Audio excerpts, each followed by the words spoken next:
Muy buenos días, Iglesia. Que Dios les bendiga y guarde en todo momento.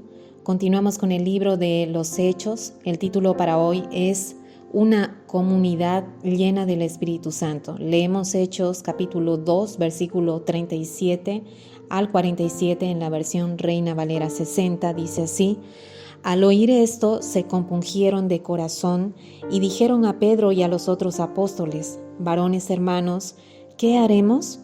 Pedro les dijo: Arrepentíos y bautícese cada uno de vosotros en el nombre de Jesucristo para perdón de los pecados, y recibiréis el don del Espíritu Santo, porque para vosotros es la promesa, y para vuestros hijos, y para todos los que están lejos, para cuantos el Señor nuestro Dios llamare.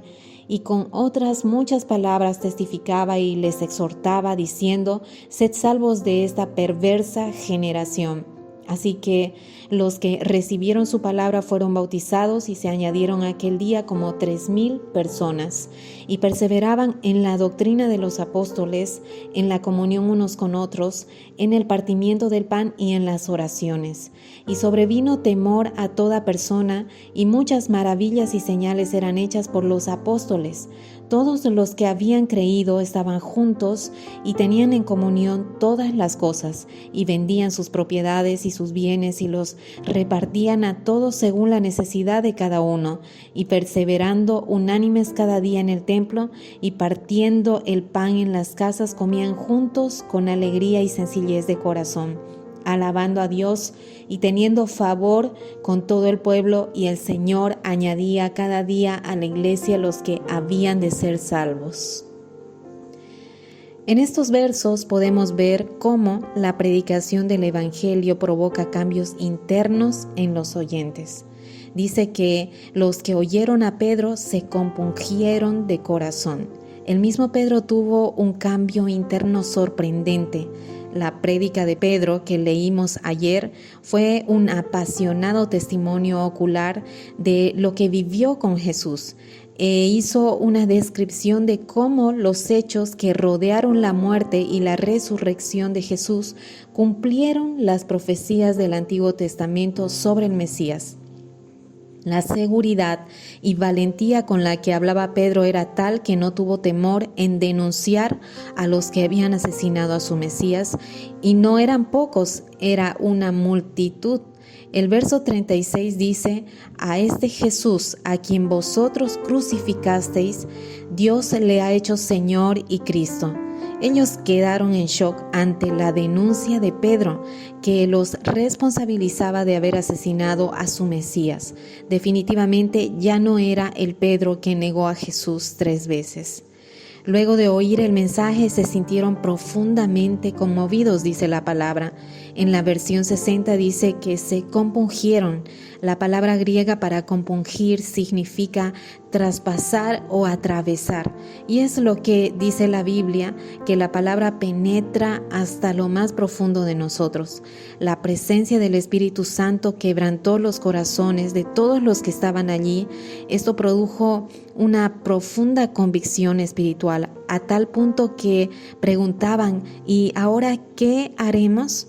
Estos hombres a los que Pedro había acusado de asesinos, en vez de encenderse en ira y enojo como lo hacían con Jesús, hacen esta pregunta: ¿qué podemos hacer? Pedro les dice: arrepiéntanse y bautícese en el nombre de Jesucristo para perdón de los pecados. El arrepentimiento genuino es abandonar el pecado y abrazar a la persona y la obra de Cristo en su totalidad, a la persona que ellos rechazaron. Luego les dice: recibirán el don del Espíritu Santo.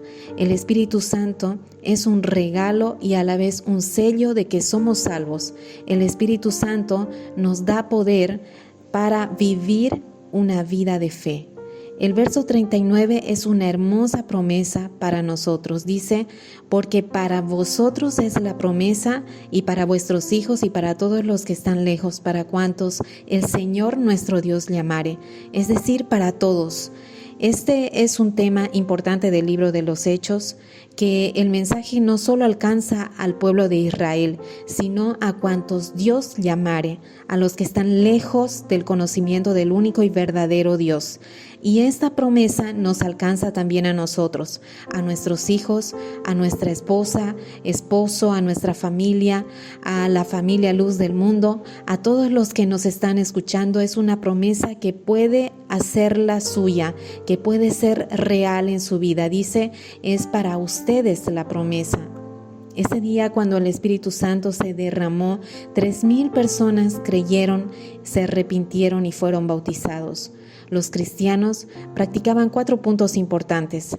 Perseveraban en la doctrina de los apóstoles, en la comunión unos con otros, en el partimiento del pan y en las oraciones. Eran prioridades durante los primeros años del cristianismo. Ellos eran perseverantes, no bajaban los brazos. Ellos estaban juntos y tenían en común todas las cosas, vendían sus propiedades y los repartían según la necesidad. La iglesia primitiva nos enseña mucho. Ellos, en vez de aferrarse a sus propias posesiones, estaban dispuestos a usarlas en cualquier momento para suplir las necesidades de los demás. Dejaron de pensar en ellos para dar. Recordemos a los 12 apóstoles.